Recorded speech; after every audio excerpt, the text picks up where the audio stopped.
what's the main issues, but I think it's been the idea of overseas universities are much better than our own local universities has been implanted since we were young, I guess. Also, another reason I think that why parents send their children overseas is about exposure. You know, it's about the fact that we're here overseas, and it's not all about studies, it's about how we actually manage ourselves overseas and stuff like that. I just want to ask, is the perception that overseas is better than Malaysia, is it the driving force for Malaysians living overseas, or is it not? What do you think? Not because of not good education in Malaysia, it's because of the people itself. They always mention, I come here not the reason because the education is not that good. I just want to absorb how Australia works and everything. I just want to absorb how they think, not that because they're not that good. Say like, oh, you naughty boy, you go to Melbourne, don't come, why you don't study in Malaysia? Honestly, that's a bit narrow-minded. It's perfectly alright. As whether you want to come back to Malaysia, we've discussed about that plenty already. That's it for me. We perceive too much, we judge too much, we simply judge without knowing what's happening.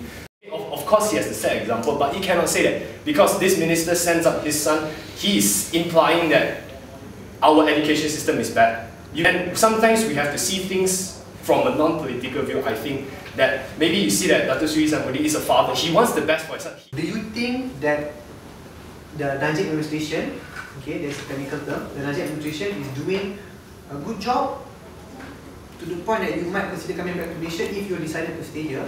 Or do you think that the Najib administration is not doing a good job and Malaysia, the government still remains incompetent? That is the question I want to pose to the crowd. On the other side, to these two comments, who disagrees that Malaysia is incompetent and not flexible to the rule of law? Who disagrees? Who thinks that maybe Malaysia is better than that? Who wants to put up? I just want to remind everyone that don't underestimate your power. So let's say today, David himself, he said his point, he can actually affect 30, 40 people in this room, and then it spreads on.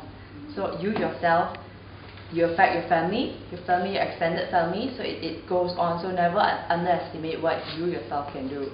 And also another point is that sometimes perhaps stop on the negativity and then talk more on positive things, because you will never know down the road, like next in the kopitiam, you might actually speak to, let's say, even though you're not in power, you can't change, but you might actually bump into a minister's son, and then you tell him, oh, this is my idea how to change your country, and he goes back and tell his father, and it's like, you never know, this kind of stuff may actually change the country, the society, your family, your life.